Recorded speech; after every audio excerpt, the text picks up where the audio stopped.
আনন্দ লোকে মঙ্গলালোকে বিরাজ সত্য সুন্দর। এটিএন নিউজের স্পেশাল ইনিশিয়েটিভ যেটা পাওয়ার পেরেন্টস, এটাকে আমি সাংঘাতিকভাবে সাধুবাদ জানাই যে আমাদের বাংলাদেশের একটা বড় অবহেলিত জনগোষ্ঠী যারা হচ্ছে অটিস্টিক পিপল, অটিস্টিক চিলড্রেন, তাদের জন্য কিন্তু আমাদের আসলে দেশের কোনো বড় কোনো প্ল্যাটফর্ম আমরা আসলে এগিয়ে এসে তাদের কিন্তু সাহায্যের হাত বাড়াতে পারিনি।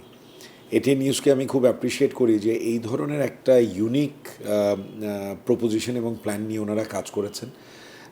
আমরা আমাদের ওয়েস্টার্ন ওয়ার্ল্ড অনেক বা ডেভেলপড ইকোনমিতে আমরা কিন্তু দেখেছি তাদের স্পেশাল স্কুলিং, তাদের স্পেশাল কেয়ার বা তাদের পেরেন্টসরা তাদেরকে কোথাও রেখে তারা কিন্তু কাজে যেতে পারছে। বাট আমাদের ভেরি আনফর্চুনেট যে বাংলাদেশে কিন্তু এই ধরনের কোনো একটা সাপোর্ট স্ট্রাকচার কিন্তু গড়ে ওঠেনি।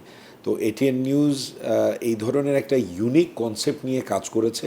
প্রথমে এটা আমার কাছে কোয়াইট সারপ্রাইজিং মনে হয়েছিল এবং বাংলাদেশের একজন রেসপন্সিবল কর্পোরেট সিটিজেন হিসেবে এবং আমাদের এনআরবি ব্যাংক পিএলসির ম্যানেজিং ডিরেক্টর অ্যান্ড সিইও হিসেবে আমারও একটা আমি বলবো যে দায়বদ্ধতা তৈরি হয়েছিল। এবং আমি মনে করি যে এটা শুধুমাত্র এটিএন নিউজের একটা ইনিশিয়েটিভ না, এটা আমাদের আসলে জাতীয় পর্যায়ের একটা ইনিশিয়েটিভ হওয়া উচিত এবং যেটাকে এটিএন নিউজ এই মুহূর্তে লিড করছে। আমি সবাইকে আসলে রিকোয়েস্ট করব যে এনআরবি ব্যাংক পিএলসি অবশ্যই এই ধরনের ইনিশিয়েটিভে এটিএন নিউজের পাশে ভবিষ্যতেও থাকবে এবং আমি সবাইকে আহ্বান করব যে এই ধরনের একটা মহৎ উদ্দেশ্য রয়েছে এটিএন নিউজের, আপনারা সবাই এটিএন নিউজের পাশে দাঁড়াবেন। Thank you.